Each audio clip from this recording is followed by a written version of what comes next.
On behalf of the Institute for the Liberal Arts, I'm happy to welcome you to a symposium celebrating the publication of the English translation of David Schreier Petrov's collection, Dinner with Stalin and Other Stories, which has been edited by his son, Boston College professor Maxim Schreier. David Schreier Petrov was born in Leningrad and lived in Leningrad and Moscow as a medical doctor and writer. A Jewish refusenik from 1979 to 1987, he continued to write on Jewish themes despite persecution by Soviet authorities and was finally allowed to emigrate to the US, where he continued to pursue his medical career as a researcher at Brown University. Since immigrating, he has published 9 books of poetry, 9 novels, 5 collections of short stories, and 3 volumes of memoirs. His son, Maxim Schreier, was born in Moscow and left the Soviet Union with his parents in 1987, received his PhD at Yale. He is professor of Russian, English, and Jewish studies at BC, and has authored and edited 15 books of criticism, nonfiction, fiction, and poetry. As distinguished as the author and editor are, they are not the only reason, or even the main reason, why the Institute for the Liberal Arts has supported this project. The Institute seeks to foster collaborative interdisciplinary projects that benefit BC students, and this volume represents a stellar example of such a project. Literary translation is both immensely important and immensely difficult. It's especially important because it allows us to transcend linguistic and cultural boundaries and to approach an understanding of what it's like to live in another culture, opening us up to works of literature that would otherwise be inaccessible to us. It's difficult because a writer's language is intimately and intricately bound up with who he is and with the essence of his work. Over the years, Maxim has regularly taught a course in literary translation at Boston College, and several of the writers who prepared translations of the stories in the volume have taken this course. Margaret Godwin Jones, Leon Kogan, and Margaret Tadevosian Ordukanian all studied the difficult art of literary translation with Maxim and were given a wonderful opportunity to participate in the translation of this volume. They are joined in this project by seasoned professional translators Arna Bronstein, Alexandra Flesar, and Amelia Schreier. We will now have a chance to hear author, editor, and translators reading and in dialogue about their collaboration on this book. So welcome.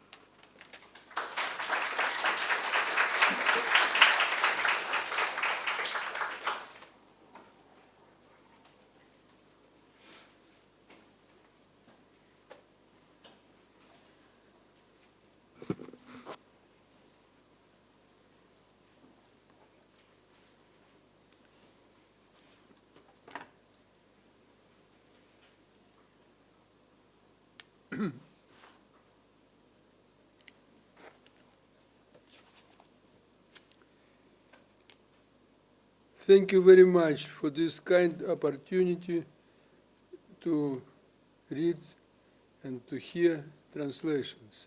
I would like to thank the organizers and sponsor of this event. You made me very, very happy.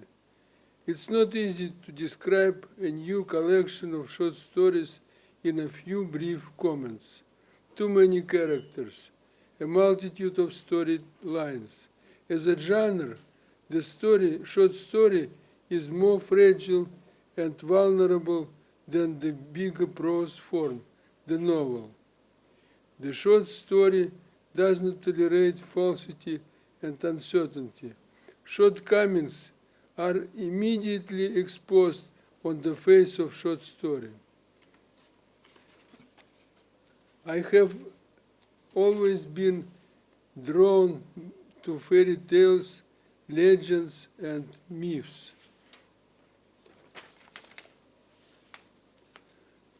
This goes back to my childhood, when I spent 3 wartime years in a remote Russian village hidden in the Ural Mountains. In modern Russian poetry and fiction, admire works that are at the same time fantastical tales and stories of social fantasy. Think of the Strugatsky brothers, those geniuses of social fantasy, or think also of Ray Bradbury. I would like to tell you I met Ray Bradbury, and he even wrote comments to my short stories. He was a wonderful man and brilliant writer. I believe that the short story does not agree particularly well with so-called realistic truth-telling. In a successful short story, each storyline has the potential to be read and perceived mythologically. For example, in the story behind the zoo fence, which opens this collection, there is a hippopotamus who can send the vibes of healing to a young woman fighting a little infection in a nearby hospital. Another example of the story is mimicry. There is sometimes impossible to separate the magic kingdom of marionettes from the real life of puppeteers. Finally, there is the story Where Are You, Zoe?, with its mysterious appearances and disappearances of a wild turkey who bonds with the elderly Soviet emigre, the widow of Jewish poet who perished in a gulag during the Stalin years. There are 14 stories in this collection for you to read and in translation and to think about. I would love to tell you more about the individual stories, but let me stop here because the process of summarizing a new book not only arouses one's interest in the book, but also takes away from the pleasure to read and imagining another life. This may also be a good moment to say that I am most grateful to my dedicated translations, among them my beloved wife, Mila, Arna Bronstein, Alexa Flezer, Leon Kogan, Molly Goodman-Jones, and Margarita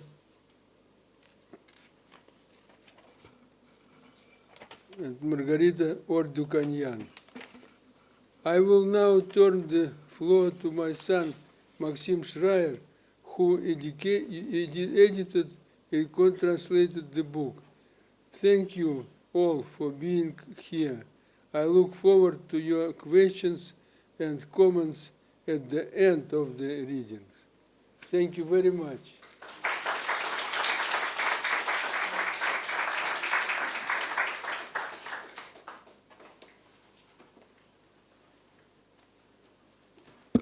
Good evening, and I'm Maxim Schreier, and I'm very, very happy to be here. I'm in my 18th year of teaching here at BC, and it's one of the happiest days of my career here. This evening is a celebration. It's a celebration of love, because translators fall in love with the text they translate, and if everything goes well, the love becomes requited, and the texts fall back in love with the translators, and then in turn, the authors fall in love with the translators. And I think I want to impress upon you that while translators and editors often complain about the perils of translation, it is also a joyful process. And I just want to dwell on this happy thought for a moment, that we are celebrating love of writing, love of texts, love of cultures, and translation as a bridge among cultures, between cultures. That said, I also want to join my father in thanking BC and the sponsors of this event. This book, Dinner with Stalin, was from the very beginning conceived as a project in translation, as a project of translation here at BC, and the bulk of the translations was carried out as Professor Crane pointed out, by our own former graduate students, and we're very proud of their work because we also feel that they have left BC and entered the so-called real life, the greater world, and they have become professionals and translators. I just want to ask them, as I briefly mention their names and affiliations, to stand up and be acknowledged. Margarita Devasyan, who teaches at Hunter College and who lives in New York. Arna Bronstein, who teaches at the University of New Hampshire. And I should say that Arna translates with a close collaborator and friend and a colleague of ours, Alexandra Flechard, who couldn't be here today, but I know she's with us in spirit. And also one other participant, Leon Kogan, was supposed to read, but unfortunately was in a car accident. He's fine, but he just had to, he had to stay in the hospital. But I'm sure Leon, again, is with us and is sending us, great vibes of translation. And of course, Emilia Schreier, who is my mother and my original inspiration to study English, and a wonderful translator and friend, professional friend and personal friend of my father's and of mine. Having said that, I also want to do one more thing. I'd like all the undergraduates who are here to stand up for a moment.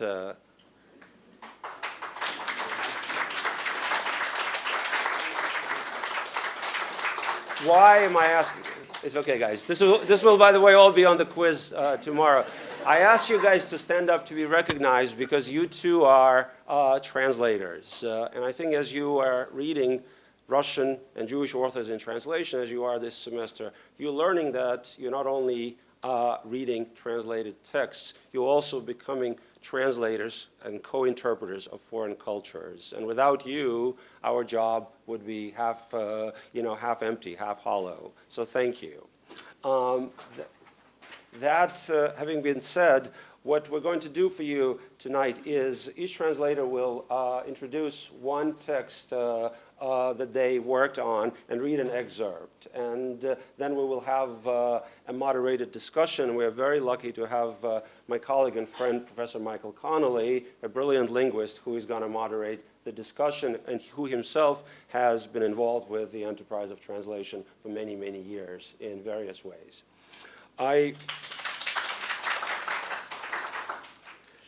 The collection, as my father mentioned, features 14 stories, and of those 14, 13 are stories of the emigre period. My father, I think, has written about over 50 stories for sure, and in this collection, the bulk of the characters are immigrants who are from the former Soviet Union.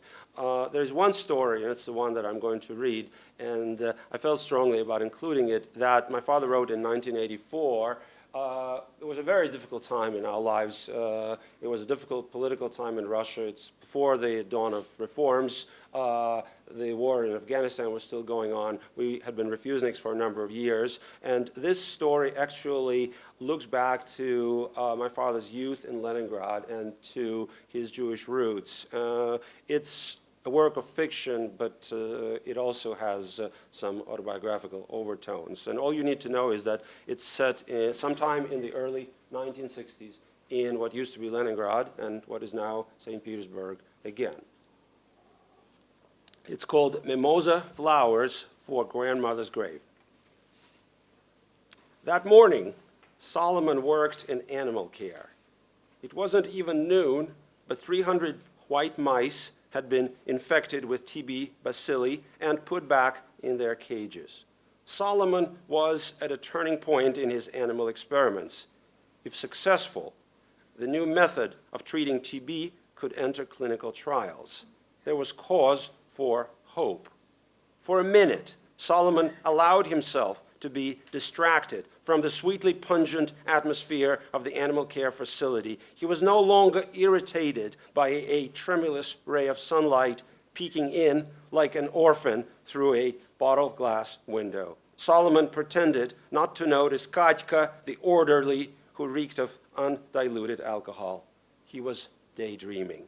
Thank God, the money he had saved up would be enough to buy a dozen stray dogs. He would get the dogs from street drunks who were ready to sell their own soul. Solomon needed the dogs in order to conduct the last experiment before the new method could go to clinical trials. You may wonder about the connection between Solomon's dreams, the saved-up money, and the planned experiments on dogs.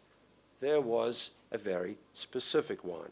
In Leningrad's Institute of Tuberculosis, where Solomon was working on his PhD, they didn't use dogs for experiments or normally keep them in animal care, and no funding was available for this, which is why it would have taken Solomon at least a couple of years to overcome various administrative hurdles and delayed his dissertation defense by several years.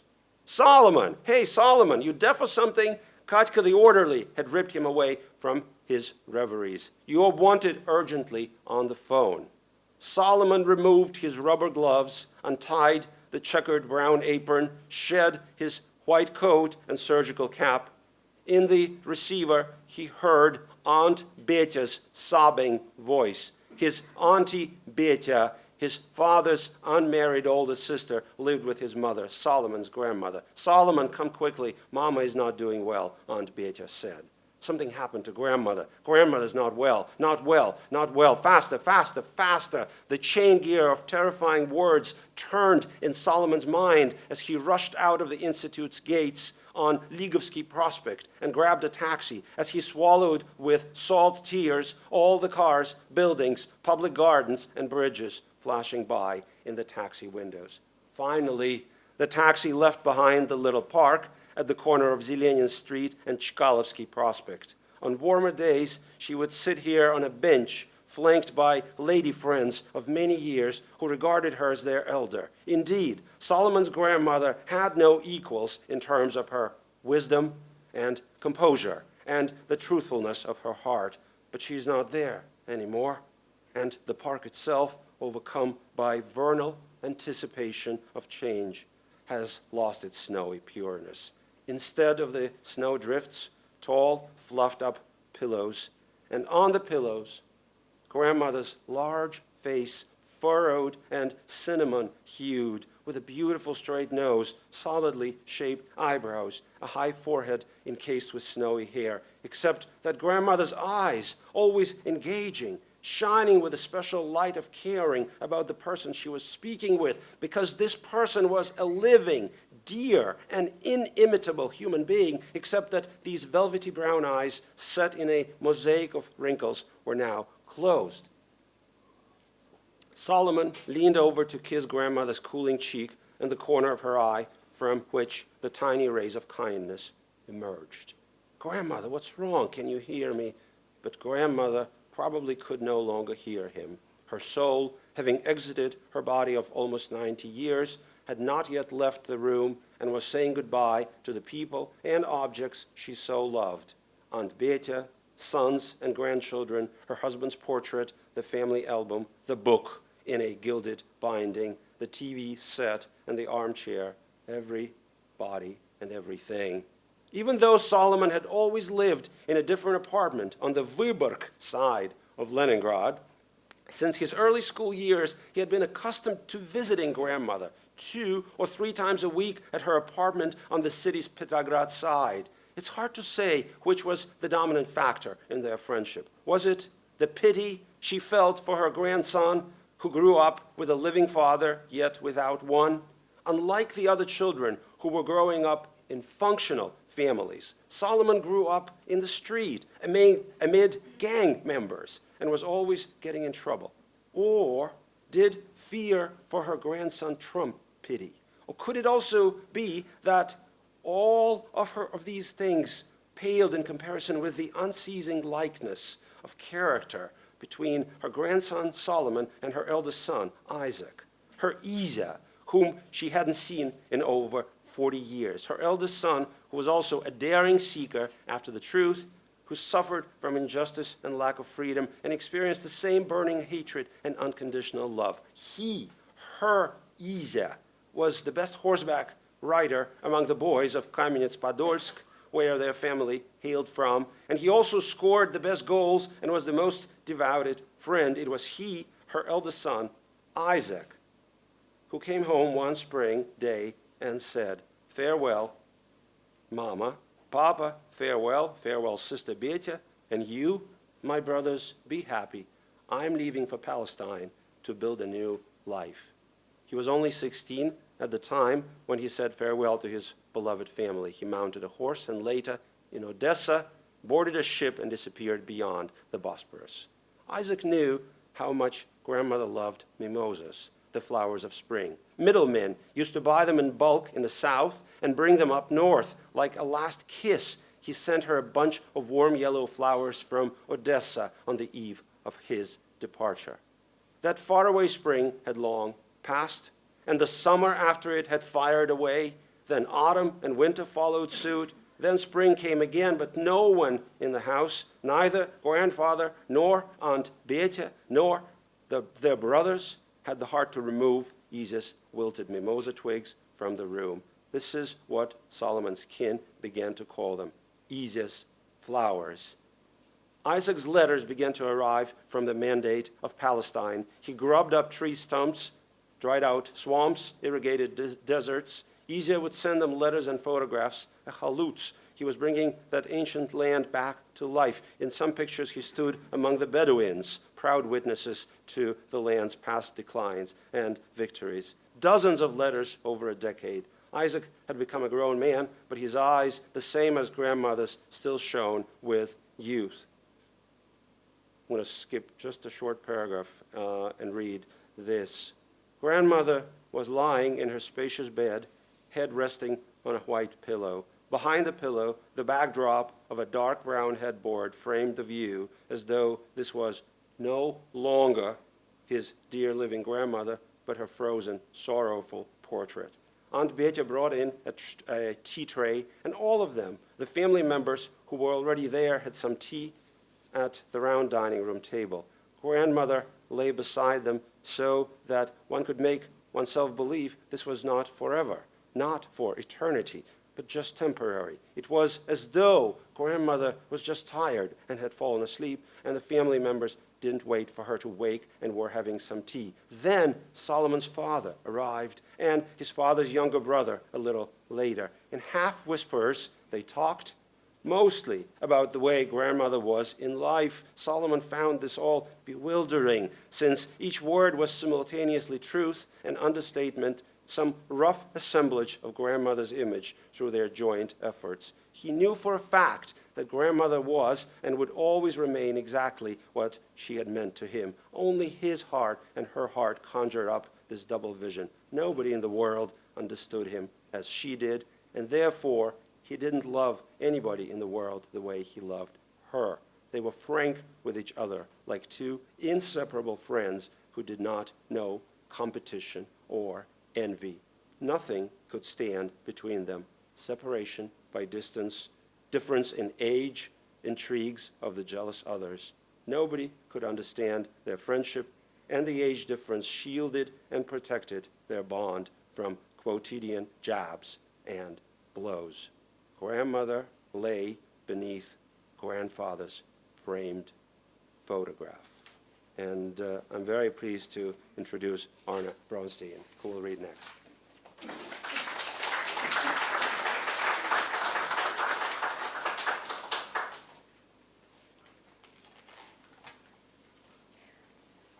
Since I'm starting partway through the story, I'm going to give you an introduction of what happens in the story before I start the reading. A case of mistaken identity or perceived reality or time travel, the story Dinner with Stalin opens with an account of mistaken identity by a memorist who claims to have seen Pushkin after his death in a duel at the opera. The presence of Pushkin is strongly felt by the memorist.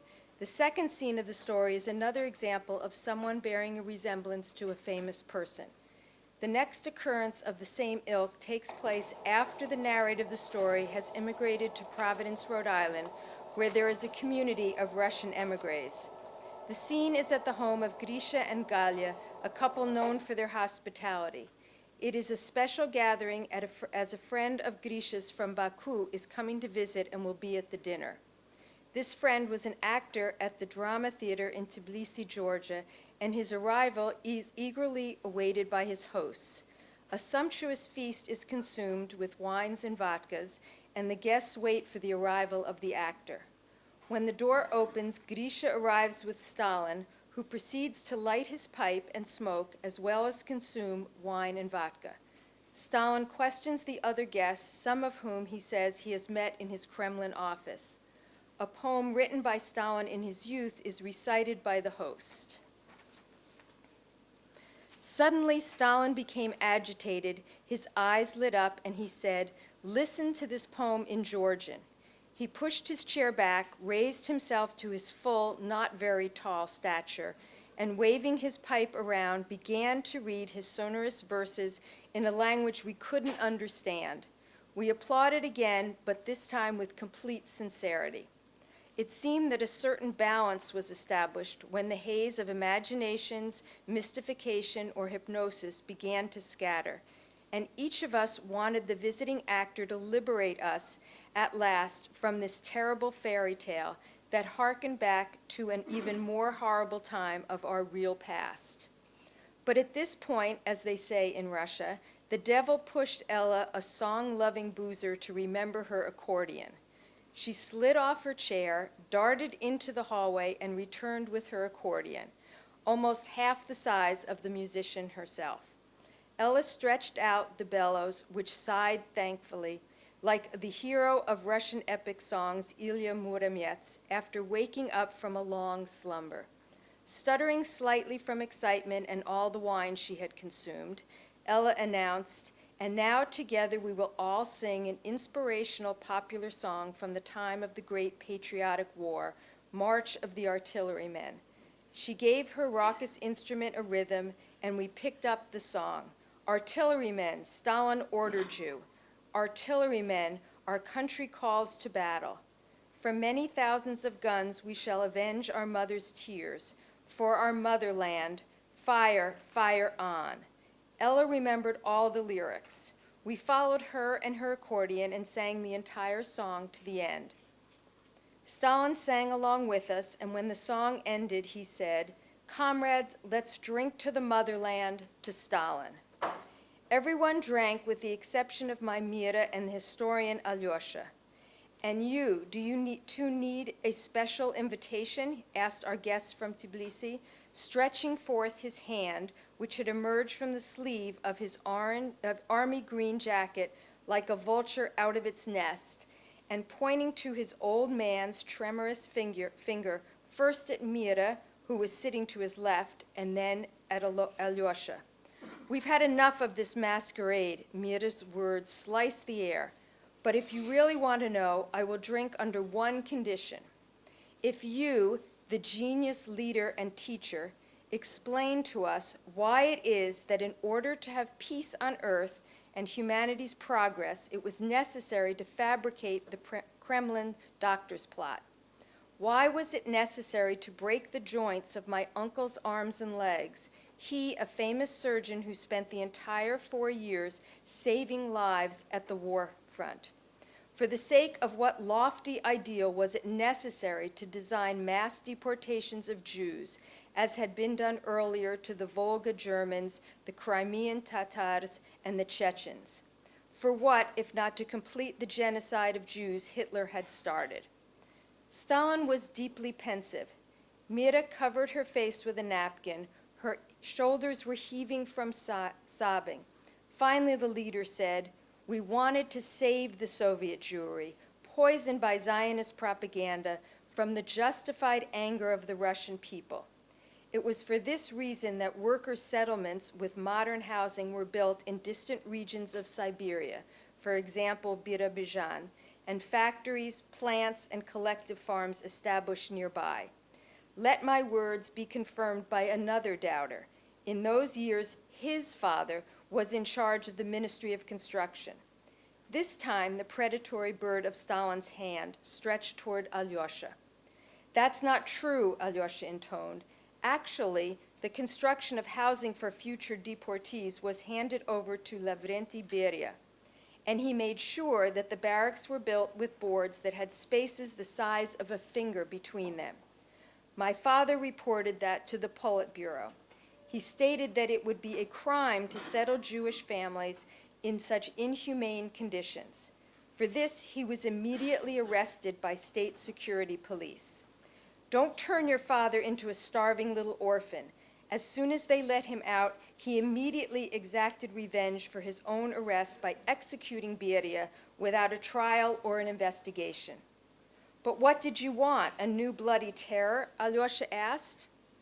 By that time, I couldn't want anything because, thanks to your father's unbridled and inflammatory speech at the Politburo, an artery exploded in my brain, which led to my final demise. Your father, although he had always danced to my tune in the literal and figurative sense, was the first to spit into my grave. He even threw my corpse out of the mausoleum. But unfortunately, you're alive now. You have returned from the other side, and you continue to emit a foul odor. Alyosha had had a lot to drink. He had emptied an entire bottle of Black Label scotch. We knew that he was uncontrollable in heated arguments, and we had learned to avoid confrontation. In everyday life, Alyosha was a most civilized and pleasant person. But now, we had never seen him in such a state. His cheeks flushed red, his eyes were darting around the room as if looking for something. He knew exactly what he wanted. Alyosha jumped from his chair, and before we realized it, he snatched Grisha's hunting rifle off the wall. "Stop! You've lost your mind," the guest from Tbilisi shouted and ripped off his glued-on mustache. There's another paragraph to the story, so you'll have to read it to find the end.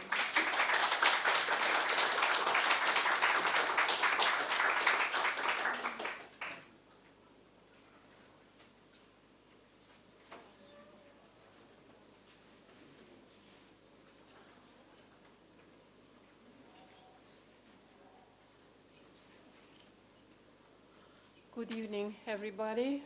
I am Emilia Schreier. I am one of the translators of two stories from the book. And I actually planned to say a few words on the art of the translation. Oh, I'm sorry. I moved. But I'll skip what I said already. So I was going to say that I planned to say a few words about the art of the translation in general, but it's really not necessary now, since Professor Mary Crane made a wonderful introduction and said actually on what literary translation is. But still a few words. Each time I start a new translation, I feel challenged, and I feel a lot of responsibility. And the more I work on it, the more doubts I feel, so much so that it comes to the point when I force myself to draw the line and say, I can't possibly make it better. A good translation, you would agree, involves a lot of things. It needs to be true to the original, and it also needs to be able to stand on its own for a new audience. The choice of a single word can determine the arc of the entire word. I have the luxury of being able to translate what I like, and I try my best to make my translation as good as the original. I'm very happy to be the translator of David's stories, and I also was lucky to have the scrupulous, demanding, and very strict, if not unforgiving editor, Maxim. Thank you both. Thank you both for giving me this chance. Well, that's not the whole characteristics. I will now talk a little about A Russian Liar in Paris, one of the two stories I translated for this book. Even the title presented a lot of difficulty for the translator. In the original Russian title, Lgunya Ivanovna in Paris, the noun Lgunya, a liar, functions in place of the first name of the female protagonist, while her patronymic, Ivanovna, daughter of Ivan, represents one of the most common Russian patronymics. There is something of a pattern in the Russian language, a pattern inspired by folk locutions, to add this patronymic to feminine nouns so as to suggest that these nouns, usually with negative qualities or properties, have larger than life proportions. In the English translation, I had to add the adjective Russian so as to signal that the lie in question is a Russian one. The story is set in Paris in the 2000s. The protagonist is a Jewish-Russian emigre writer, a former refusenik, a New Englander. He and his wife, who in the story is named Mila, no relation to me, of course, not even a namesake, traveled to Paris for two reasons. One is the eternal reason that brings Russians to Paris, their love of the city. The other is translation business. The writer is negotiating the translation of his novel into French. In Paris, they encounter representatives of the Russian emigre community, mainly those so-called white emigres whose parents and grandparents had immigrated after the Bolshevik Revolution. They meet with one, Taisia Ivanovna, who edits a journal that promoted Russian literature in France. Taisia Ivanovna appears interested in the author's new novel and wants to introduce him to a good translator by the name of Natalia Borisovna. Taisia Ivanovna and the Russian writer and his wife agree to have dinner together and meet at Le Méridien, a classy restaurant in the Montparnasse. And now I lost the page, I'm sorry. Oh, no, I didn't.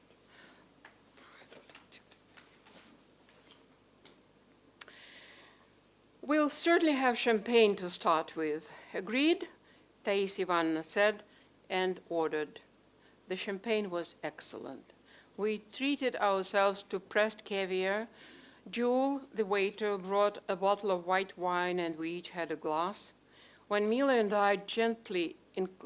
or I gently inquired after Natalia Borisovna along the lines of, is it possible that she got the name of the restaurant mixed up? Taisia Ivanovna dismissed our questions, cackling and helping herself to lobster salad, foie gras, or jellied sturgeon. How on earth did they get sturgeon in Paris, I thought. Now, that's the inviolable Russian-French ties for you. Everything was fantastically delicious, and the wine kept flowing.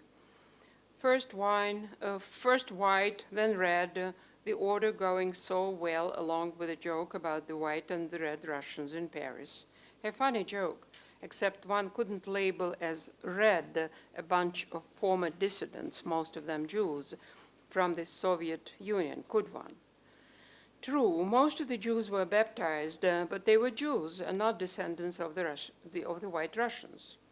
We were chatting about all sorts of things, but as soon as the conversation touched upon the subject of Jews, Taisia Ivanovna fell silent, concentrating on the next dish.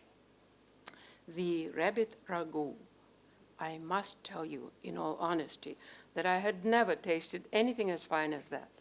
The sauce aroused the appetite, pushing you to eat more and more, and the burgundy wine which came with the rabbit cleansed the taste buds like water in a fountain, cleansing the marble bodies of ancient beauties.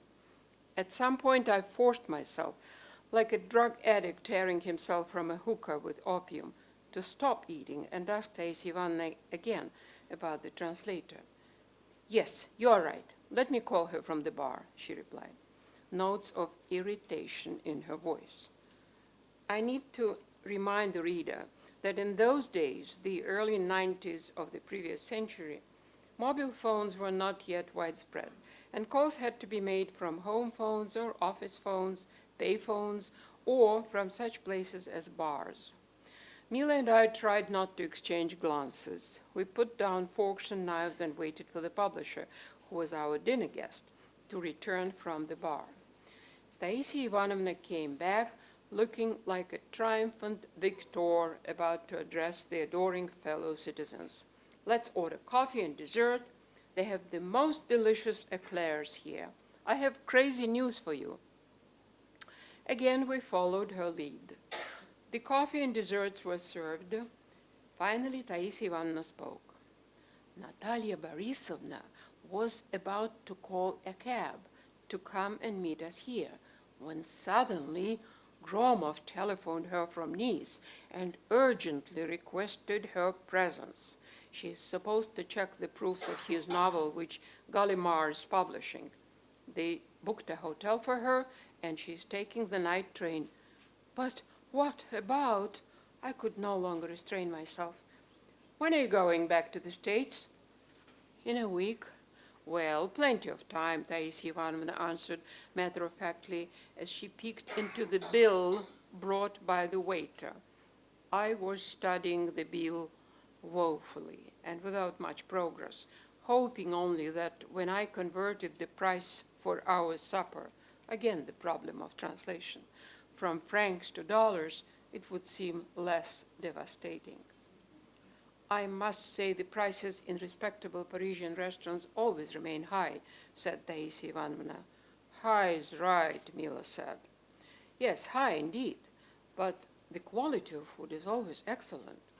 Even during the occupation, as my late father liked to recall, you could get a nice dinner in Montparnasse. So you were in Paris during the German occupation? We had to be. Father was in the Renaissance, even though he officially continued to work as a bank president. And my brother and I, being 7 and 9 years of age at that time, along with our late mother, created the illusion of a perfect French family so the Nazis wouldn't get suspicious. Father helped the resistance a great deal with both money and counsel. At the beginning, we even sheltered the widow of the poet Korovich, though later she was arrested and deported as a Jew.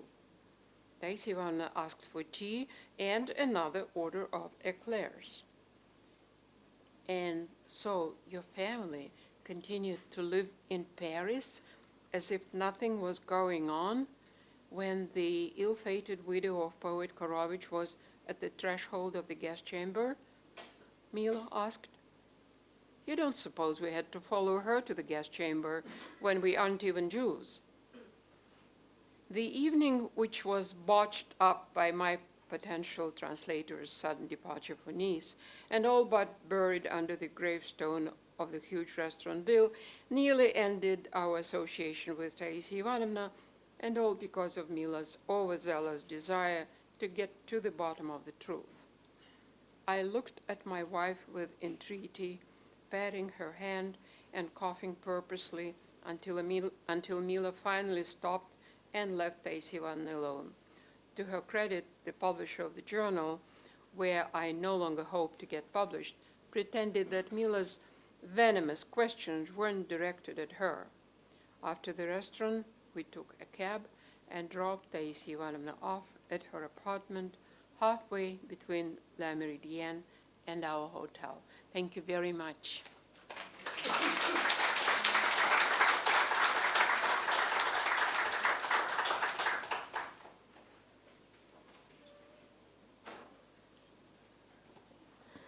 To continue this topic of how translation is always a process, I apologize for my atrocious voice, by the way, I have a cold. I was rereading the selections in preparation for today, and I realized that I had an unbearable urge to take a pen and start fixing my own translation, except I realized that it was already too late. The story that I will be reading today, White Sheep on a Green Mountain Slope, is set in Soviet Azerbaijan in the late 1960s. The narrator, protagonist of the story, who is of Jewish origin and is a young writer and a recent father, has been sent there on a creative work trip. So we experience the pseudo-exoticism of Soviet Union's Middle East, I guess, or as close as you can get to the Middle East in a Soviet Union. It's a very short but complex short story, and at the core of it lies, like in many of David Shara-Petrov's stories, lies the question of Jewish identity and what it costs for people to maintain it, and how it has to be buried and yet somehow preserved. And of course, to further emphasize this issue of ethnic identity, as a background to the story, is this entire set of simmering tensions between different ethnic groups, which successfully debunk the notion of narodность in the Soviet Union, that all of the nationalities get along. Everybody loves each other. It's all a love fest. And here you see a polished veneer of civilized conversations, and underneath it, how much of it is actually not so, and how much hatred there is, and how much buried hurt towards each other. On that exciting note, this happened, can you hear me? I can't tell. I'm sorry, is this better? Yes. I shudder as I hear my voice. This happened a very long time ago, the year my son was born. It was a particularly happy year for me. I had a son, and my first poetry collection came out. I suddenly became a father and a writer. Before that, I had only been a young husband and a young poet. The third piece of luck was my business trip to Azerbaijan.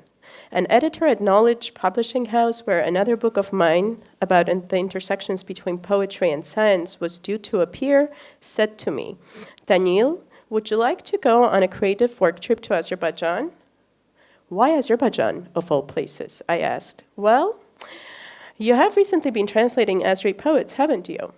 "Yes, I have," I replied. "Why not go then? You'll get a chance to visit the Republic, you'll see the Caspian oil fields, talk to Azeri poets. How bad does that sound?" "It sounds good," I said. "Actually, great. Consider it done." The editor slapped my shoulder.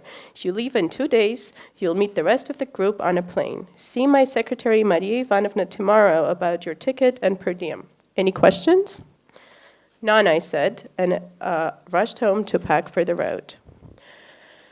We landed in Baku and were put up in a city's premier hotel. They showed us the promenade along the Caspian Sea, where decorous elders of the Caucasus strolled unhurriedly under multi-storied plane trees. They took us to tea houses, where for hours on end, decorous elders played backgammon, pulling aromatic tea from pear-shaped glasses, a tea that beckoned one to Persia, India, China.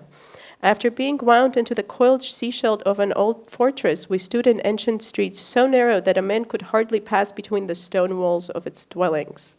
And there were many other sights which they took us to see, various people to whom they introduced us, and countless meals to which they treated us. For visitors from Russia, the Caucasus is the stone gate of the Orient, its outpost, a place where one can never escape the festive meals replete with toasts solemn like the mountains and endless like the desert. And the second passage is from a little later on in the story. Someone was playing the piano behind the wall. I followed its sounds to one of the adjoining rooms. Soraya was sitting behind a piano. Next to her stood the Russian pianist. Neither one of them could see me. Soraya was playing, pausing intermittently to say something to the other woman. I could only hear fragments of her phrases, collected in northern Azerbaijan and Dagestan, Jewish melodies, composition class. Unnoticed, I quietly walked out and returned to the living room. The dinner feast was almost over. Once again, we were served tea with preserves, cookies, and other sweets. We raised our glasses to the master and mistress of the house, thanked them for their hospitality, and started to get up from the table. Suleiman showed the guests to their rooms, first the pianist and the singer, then my literary colleagues, one by one. I wanted to follow them, but Suleiman signaled with his eyes that I should stay behind in the living room. I waited for him, not a little irritated. Why was I the last one to be accommodated when I was totally exhausted and when all I wanted was to rest my head on a pillow, pull a blanket over my head, and surrender to the oblivion of sleep? At long last, Suleiman returned and asked that I follow him. We made our way down the hallway, passing by the bedrooms from which, to my deep envy, I could hear the peaceable breathing of sleeping people. Or perhaps I simply imagined hearing it. At the end of the corridor, there was a door which Suleiman unlocked with a key that he pulled by a string out of the pocket of his pants. He turned on a flashlight. The door opened onto a spiral staircase descending into the basement. We went down 2 spiral flights. There, Suleiman unlocked another door using a key that he kept in a side pocket of his jacket. We made our way down a small passage to yet another locked door. The third key came out of the inner breast pocket of his jacket.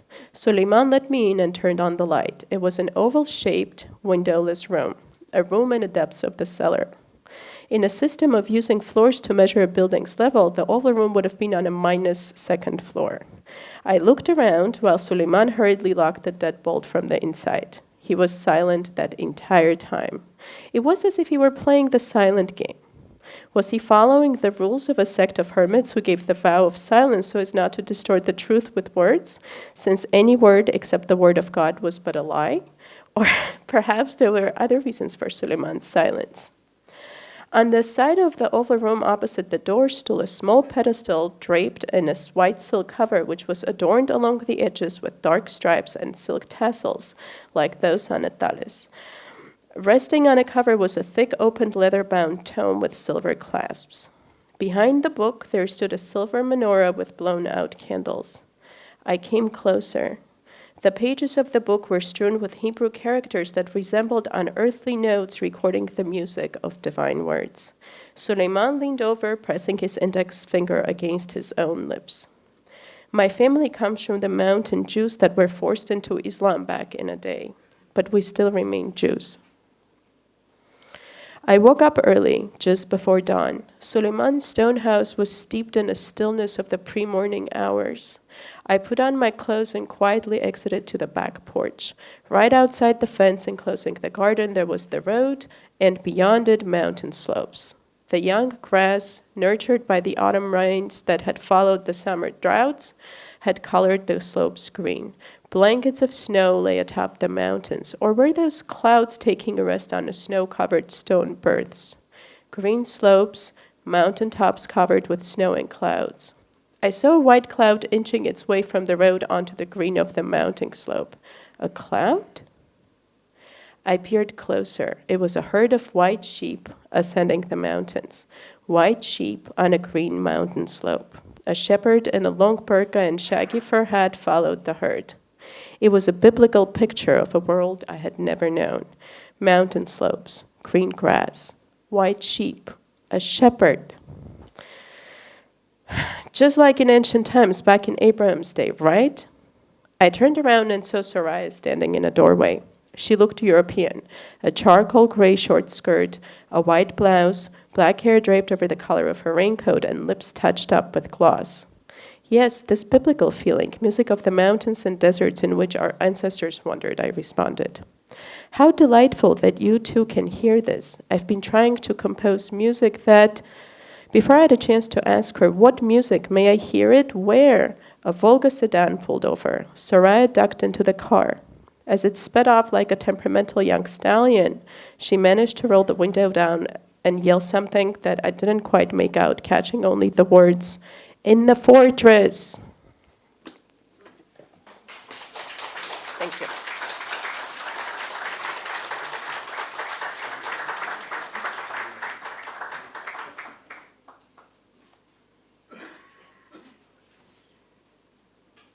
At this stage, we'd like to ask the translators to come up and join for a discussion about the work that they've actually done.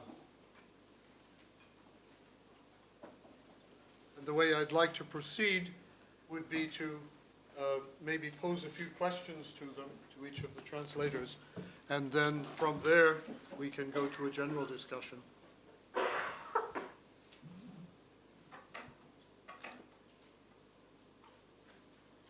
Maxime David, you're a translator too. I was wondering about that. Yes.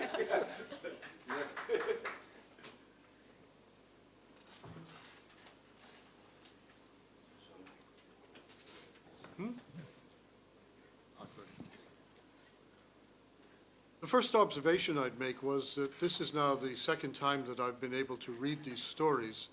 The first time was when I actually saw the texts, and the second time I was sitting there with my iPod and actually reading the texts in Russian as they were translating in English. And what struck me was a number of things which I think should be stated and almost commemorated. The Russian language here is just excellent. It's gentlemanly, it's beautiful, it moves in a way without ever trying to be complex.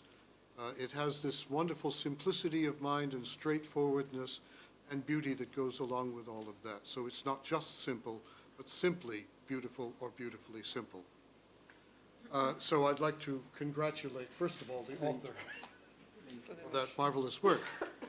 Then the translators, I would point out, have also done, you may have noticed these very interesting differences of style in the translations that were presented.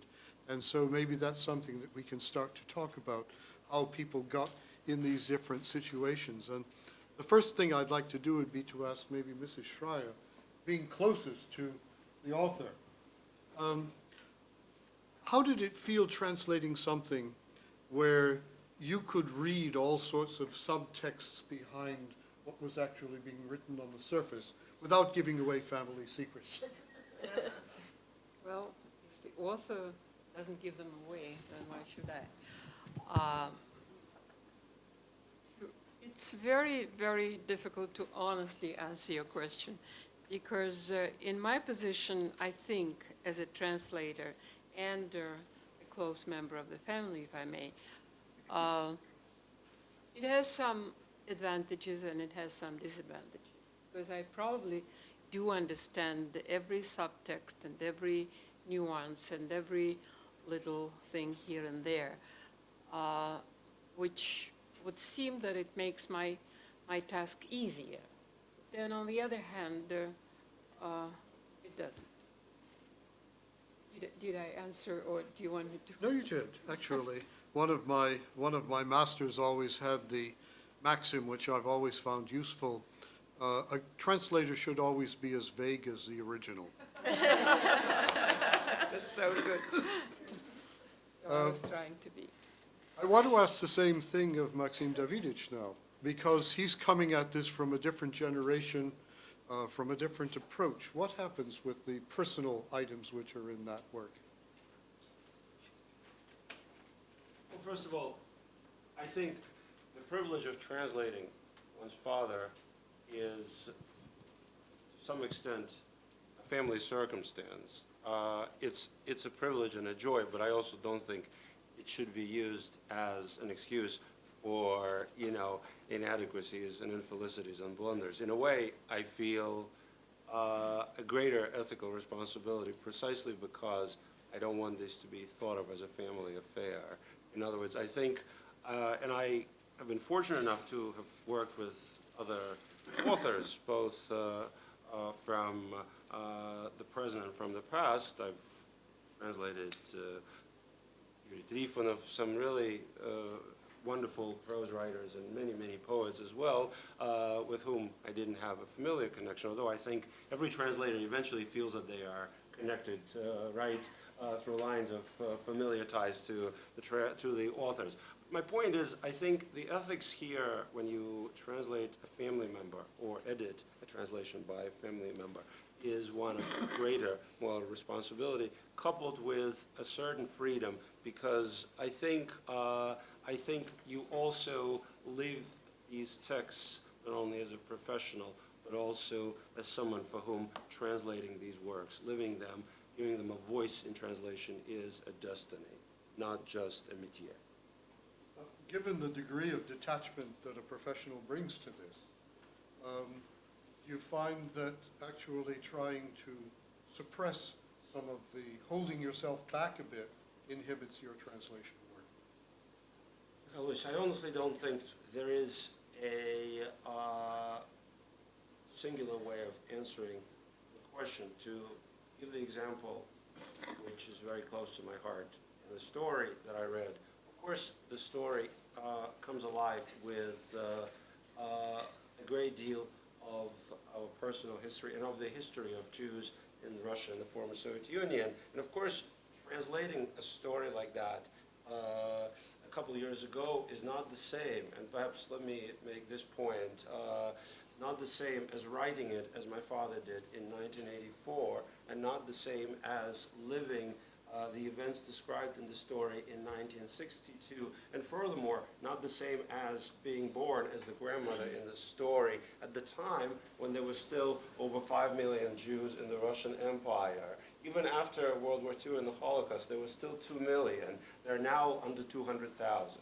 So in that sense, I think translating a story about the disappearance of Jewish traces in Russia is in some ways also a matter of not just professional responsibilities. There are greater ethics of generational, familial responsibility to history, and I hate to put it so, I hate to speak with such pathos, but I do think that translators are responsible to history itself.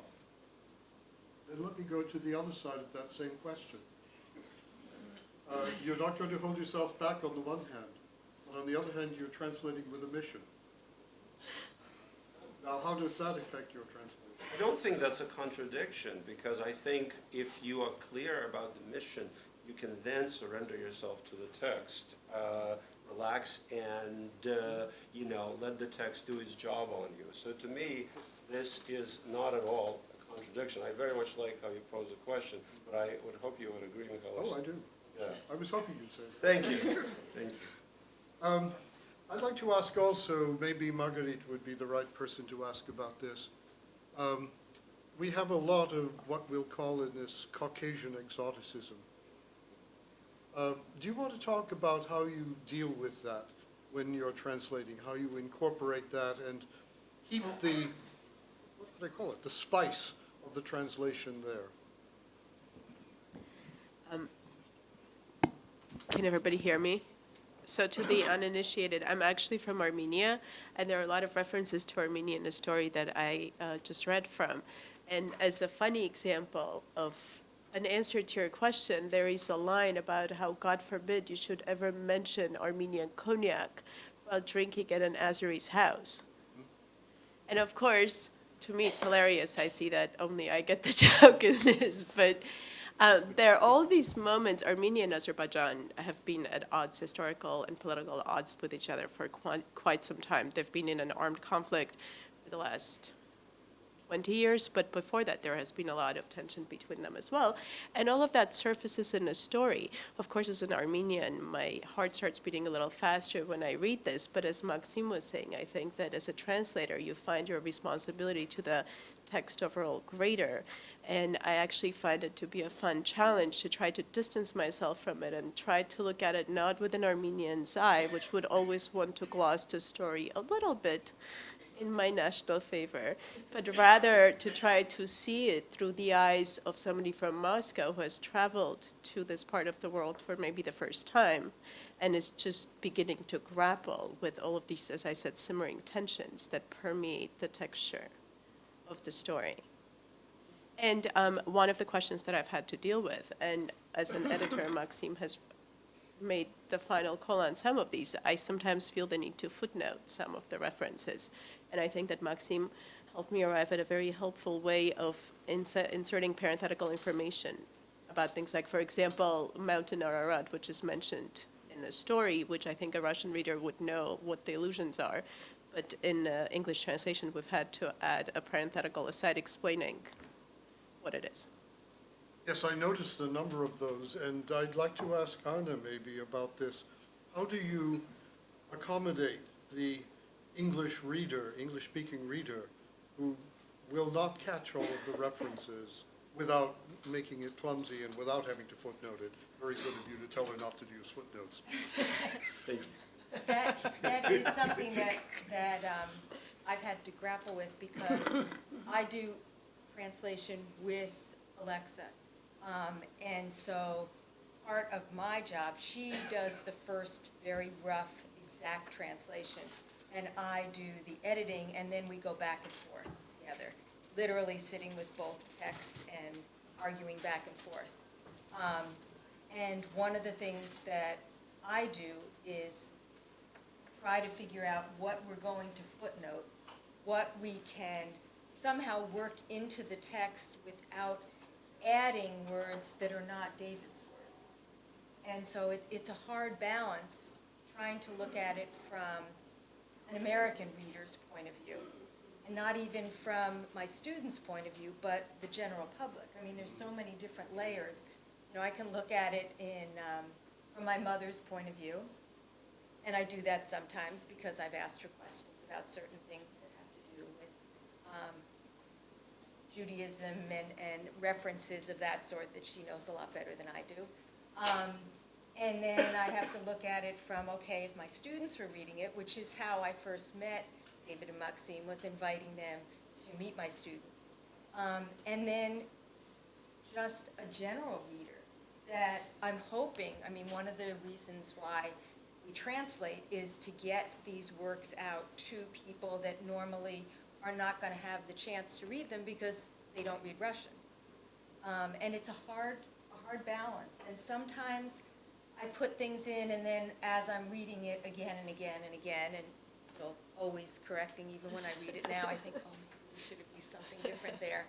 I take things out and say, well, a Russian would understand this reference, and an American reader probably doesn't, but it's not really worth interrupting the train of reading of an American reader to put that in either a footnote or somehow in parentheses or an explanation by one or two words in the sentence, and just leaving it out and thinking, well, they won't get the reference, but does it really take away from the overall reading of it, so that the reader still gets the essence and, I hope, the feeling of David's words and sentiment, even though they might not get every reference that a Russian speaker would get. No, thank you, and I must say the results are commendably and highly readable, which is about the best thing you can say, especially when we're in the economy of a short story, where we can't waste words, we can't waste facts, and the rest of it. This is very fine. I don't know, do the translators want to add anything of their own to this? Because the next thing I would like to do is open up to the audience for questions and comments. Just wanted probably to add a couple of words to what Arne was saying. I couldn't agree more, because where the translator is, as we all agree, he has to really be very true to the original. But my original is right here, as you asked me at the beginning, how I feel being very, very close to the author. He's right here, and this is where we often clash, because I have to think not only about being true to the original, but how it will translate to the American reader, to the American audience. And I'm often tempted to change, because it almost seems that I could do it better if I change, but I can't then. So we often clash. But, you know. It worked out. It worked out. Well, that type of is a productive tension, I think, that's behind any good creative experience, so that's fine. We have, fortunately, have one of our graduate students here, Eric Jackson, who is equipped with not even the latest technology, but what they call a microphone. It is wireless, however, so if you hear the police frequency or something like that in between, you'll know why. But let's open up to questions. Are there any things that you'd like to address to any member of the panel, or make a general comment?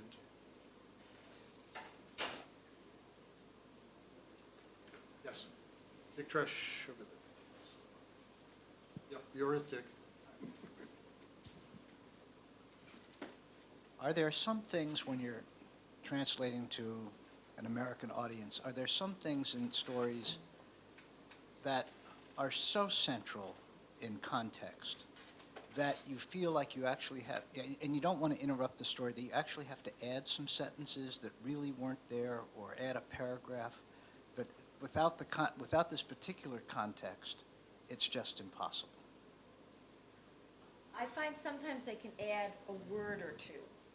I don't want to go any further than that, because I feel that that adds another layer that is not the author's language and words. But I think, sometimes a word or two can just give enough of a context that I also think that if someone is reading it and they don't catch the reference, they can always go and look it up. I mean, if that really stops them from looking at it. I've never added more than a couple of words. I noticed as I was following things along watching the Russian and listening to the translations, that there was never more than a few words and occasionally a slight explanation, but never more than a phrase. Yeah, and also, I just want to add, if I may, also, no, not more than one or two words, as Arne said, of course. But sometimes you really have to. You really have to add something to make it sound right to the American reader, or just to make sense, because the author here, David Schreier-Petrov, is very much rooted, as he said, into the Russian folklore.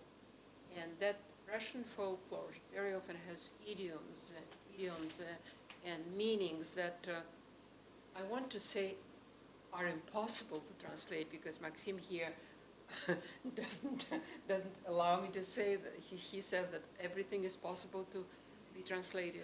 But it's sometimes very hard, and it needs a certain addition, if not interpretation. So, young lady in the fourth row, yes?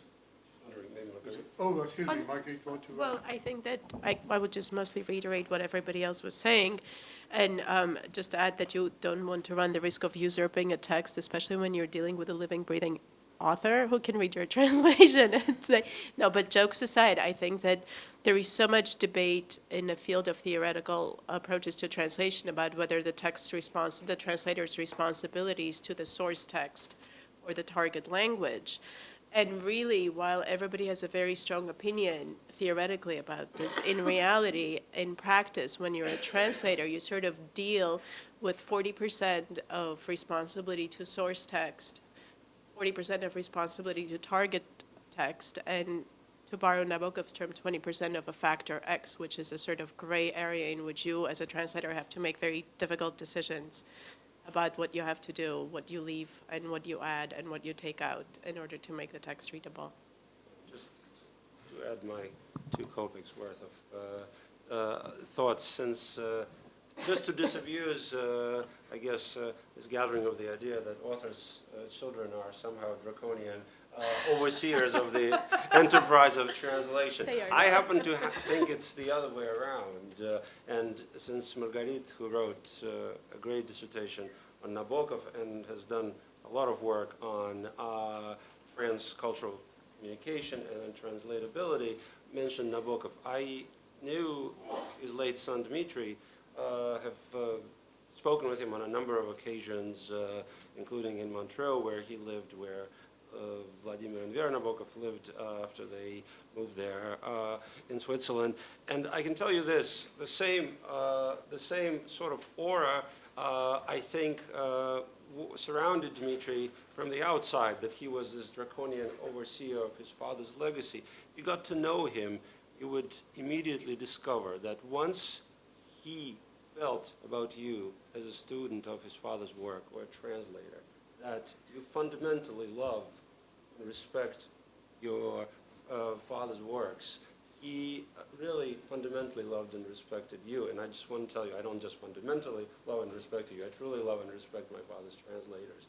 So it's not that. And also, I have come to elaborate an approach which is one that, rather than footnoting things, I add a section of notes on the text, and this is the 3rd time we've done this as a group, in Jonah and Sarah, in Autumn and Yalta, and in this book. And these notes are a kind of eclectic combination of explanations, explications of context, subtext, and various other things. And I find that it works well.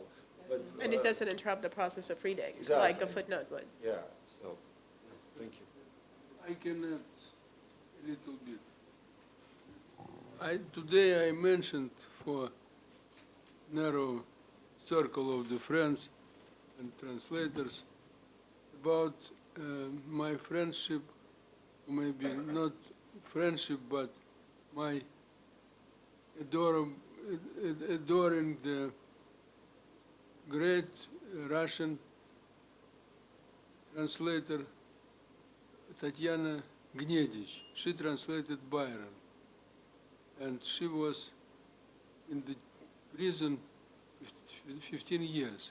And Byron came to her cell and tell her line after line all text of Don Juan because she had no books and nobody gave her this possibility. So anyway, she often, when I ask you once, what in your opinion has to be like translation? And she told, translation has to be honest like wife and beautiful like lover.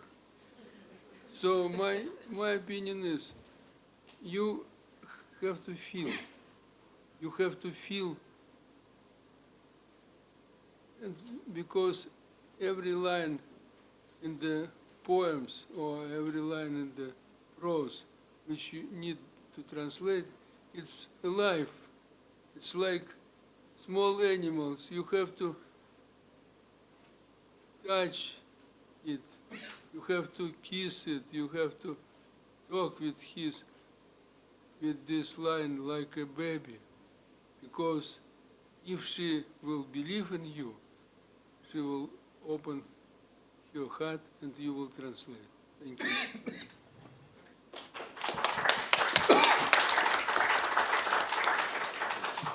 Hi, I'm truly honored and grateful to be here and take this opportunity to actually meet the author of the book that we in our class have read and discussed. And I wish to ask a question about a story, The White Sheep on Green Mountain Slope. We also talked about this in the class, and we were hinting at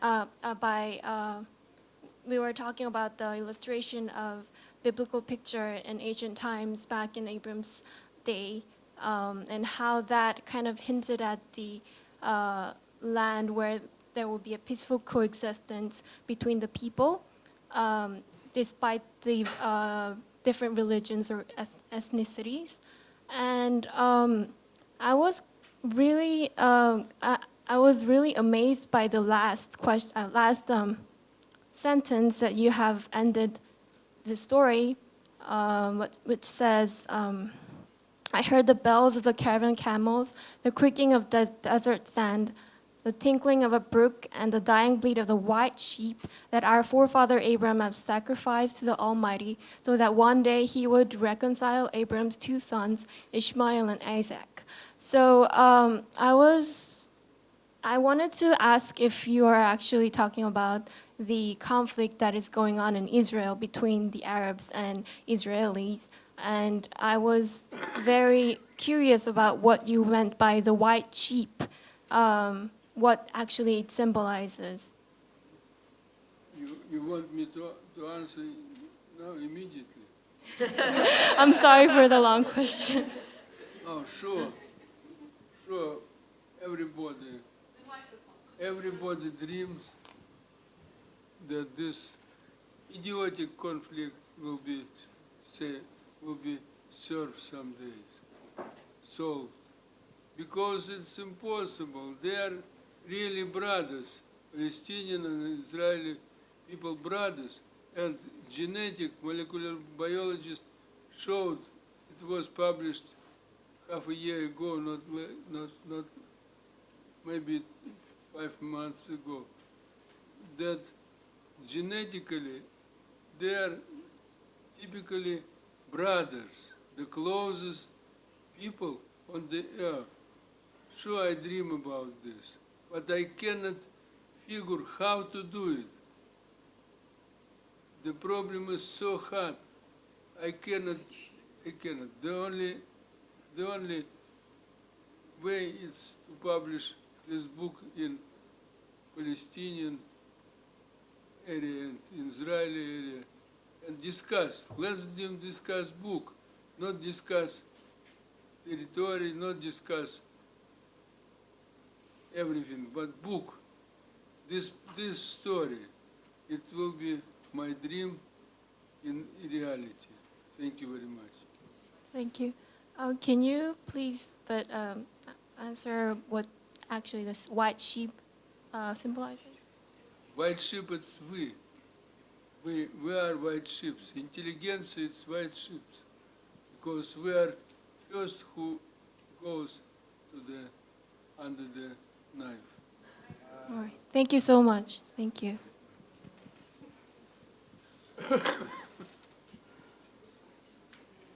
We have other questions or comments? Yes. How much influence does illustration have to keep the attention of the reader in the poetry? I think it's poetry that you write.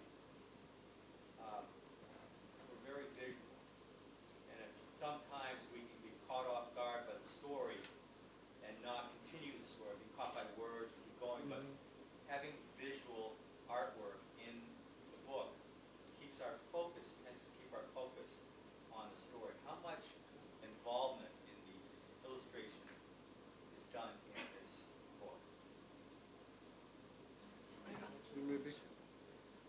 It's a fabulous question. Specifically to this collection, I can say with a lot of pride that we were able to realize my father's wishes precisely because,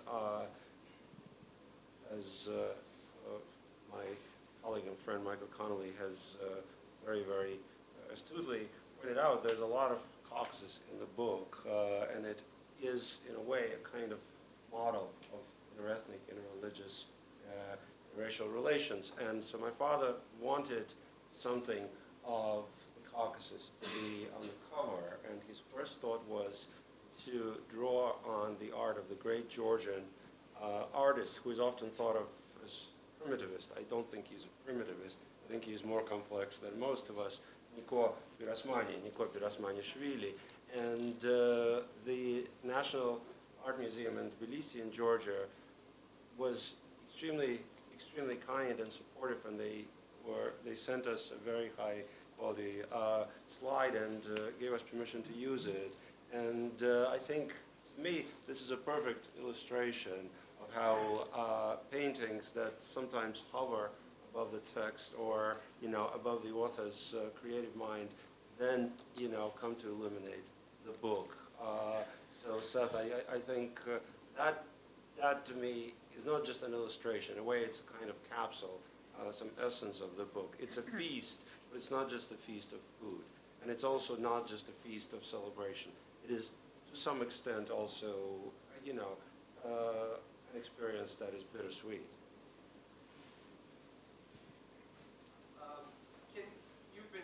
I'll speak less. You've talked very theoretically about translation and the art of translation.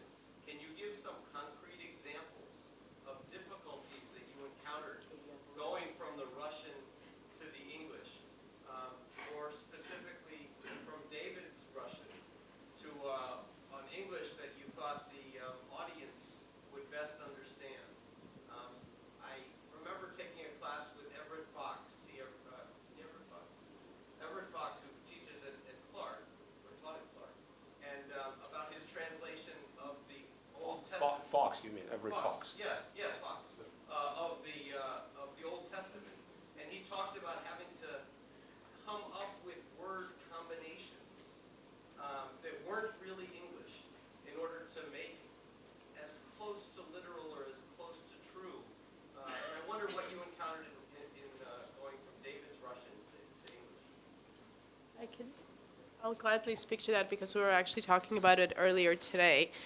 And if I may start with a little personal digression, the first time I tried translating a short story by David Schreier Petrov, I was a newly minted graduate student at Boston College, and I read it and I thought, this is going to be a piece of cake. I know every single word in this story. I'll translate it in a day. And it took me about 2 months to arrive at a draft that I found palatable. And I find that translating his prose is deceptively difficult because, as he mentioned in his introductory comments, he relies very heavily on the oral narrative tradition and on this oscillation between short nominative sentences and very long sing-song imitations of oral storytelling. And these oscillations depend very heavily on repetitions of key terms. And of course, because in Russian the nominative sentences don't have verbs, but are meant to reproduce visually still images, you can see how this poses a syntactic problem in English. And so when you do a first literal draft of a story and you look at it, it looks atrocious in English because then you have to really struggle to recapture this melody and the rhythm and the cadence and make the decisions about which key terms you're repeating and which terms you're not repeating because you can do without. And I think that, to me at least, has been probably the most challenging part of translating every single one of his stories. More specific examples of what you're saying about putting words together to create words modifiers. One of the short stories that I translated in his collection is called, do you speak Russian at all? Кругосветное путешествие. Кругосветное is in around the world, but it's used as a single adjective in Russian. And in English, you have to come up with a composite, significantly clunkier, hyphenated round the world or round the globe happiness, which does not have the same melody or the same punch and is a lot heavier for a title. In fact, I think Maxim and I went back and forth quite a bit about how to properly capture the title. Well, Margaret, let's also tell a story about Zhuzh. That's a great story. Oh, Don't you think it's my favorite story about In- this? in the House of... It has to do with a story that Margaret translated brilliantly, and I contributed to a little bit. It's called The House of Edgar Allan Poe, and it's set in Providence, Rhode Island, and it plays on the idea of how today's students of Poe, especially Jewish Soviet emigres, are somehow doubly captivated. In this case, there is an emigre professor who comes to Providence to write a book about the myth of Poe in Russia, but he's not just interested in Poe and how Poe was courting Sarah Helen Whitman. He's also interested in a graduate student from Moscow who's collaborating with him. And basically, he gets caught in a web of certain fantastical but also very realistic representation of events, including there is a magic beetle there. And in the Russian, the beetle is called zhuzhelitsa, although we don't really know whether it's a female or male. But the nickname of this bug is zhuzha, which is an abbreviation of zhuzhelitsa, and it's very lovely, and it's also euphonically, it makes perfect sense. But of course... and it suggests hints at a feminine gender, Correct. which in English is a lot harder to reproduce. And so basically, we ended up renaming the bug. And it's not called Zhuzha, it's called Beata. Why? Because we felt that Beata is a great name that's Eastern European. It suggests beauty, and it has this aura. So now the beetle is called Beata. And also, of course, there is the play on B.A., beetle, Beata. So that, I think, worked out just seamlessly. Yes, though I have to credit Professor Schreier with No, coming up no. with the alternative.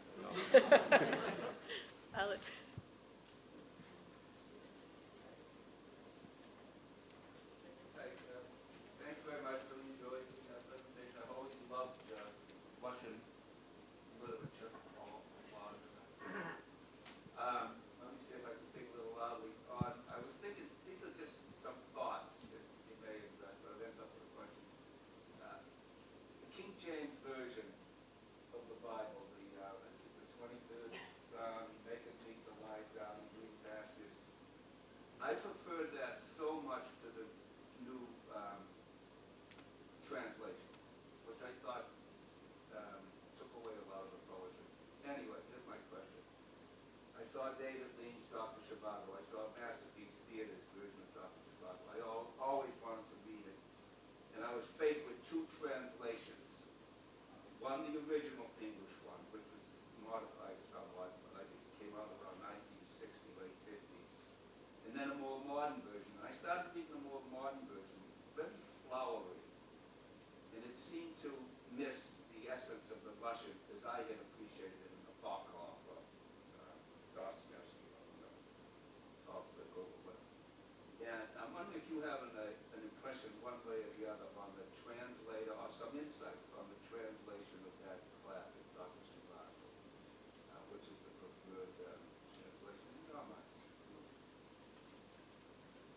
Well, I don't, because of course I read Dr. Zhivago in Russian.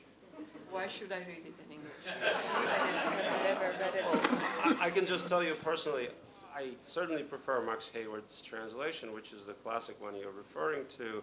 It's badly in need of editing, which still has not been done for very complicated copyright reasons, which I've had to deal with because we included a section from that translation in my anthology of Jewish Russian literature, one of the few exceptions, because all the other, we have three, Nadezhda Mandelstam, from her memoirs, from Pasternak, and one other text.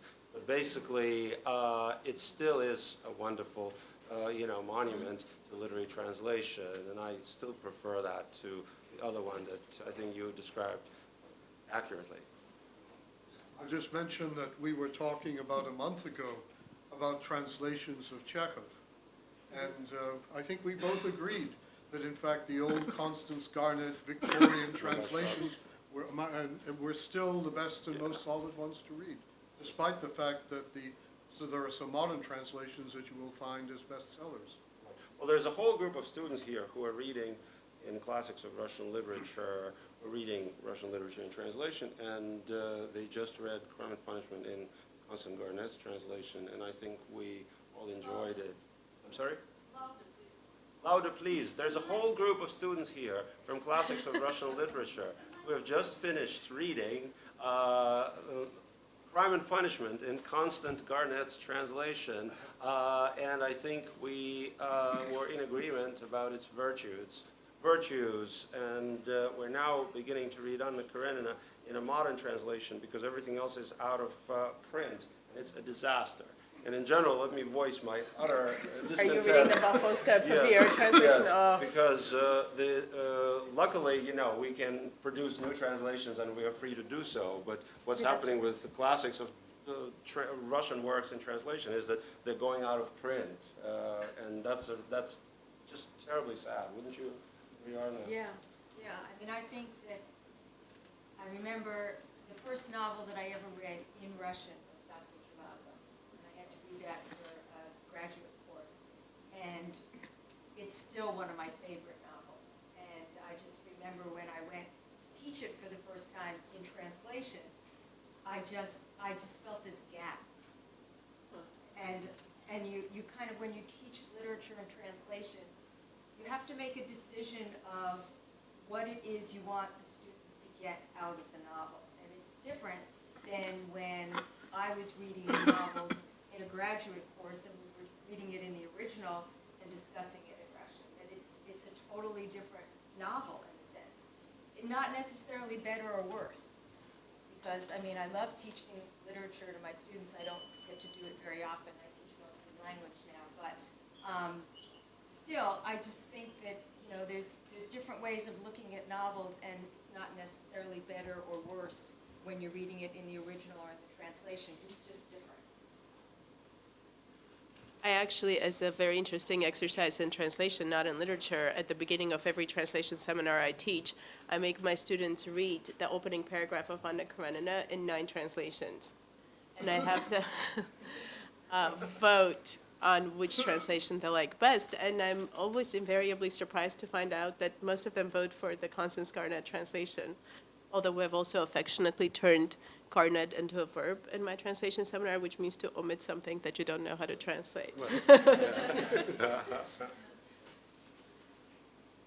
Not to conclude at all, I just wanted to say that every discussion leads to a new discussion. We had a wonderful discussion of the book today, and I'm very happy that students are here and their questions, everybody's questions. Wonderful. Is it Julia? I'm sorry. Yeah, I'm sorry. Thank you very much for your question, and you were quite insistent about that white sheep, and rightly, of course. And I'm very grateful to you in particular to ask that question because, I just somehow didn't think so much about what white sheep is to us, the readers. And I think David explained it so wonderfully. He really uncovered something new for me. I'm very happy. And as a translator, I just wanted to add that, I was not trained to be a literary translator. I had a very rigorous training as a translator, but in a different field. It was business translation, it was political translation. This is what I was trained to do. I had wonderful teachers for that. So when I started to do literary translations of David's works, he really taught me a lot. He taught me a lot to understand what's between the line, what is each word may mean when you think about it, when you give your second thoughts to it. And I'm very grateful to him for that. And of course to Maxim as an editor. They were two great teachers who helped me to make the translation, I hope, better. If I could also just do one thing, as I say to my students sometimes, and now a word from our sponsor. There are copies of the book actually available on a table outside. The bookstore has made some copies available. So if you're interested now and you've been attracted, I must really say this is a highly readable collection. And you will, in fact, want to read some things 2 and 3 times to get into the levels of what's going on in them. They're like, very much like the folk tales that are the oral literature that's informing this. Because as you know, you can read a fairy tale 10 times over and see something new in it each time. And this is very much the same at the level of these stories as well. So if there are no further questions, I'd just like to do one more thing, please, and salute the author and the translator.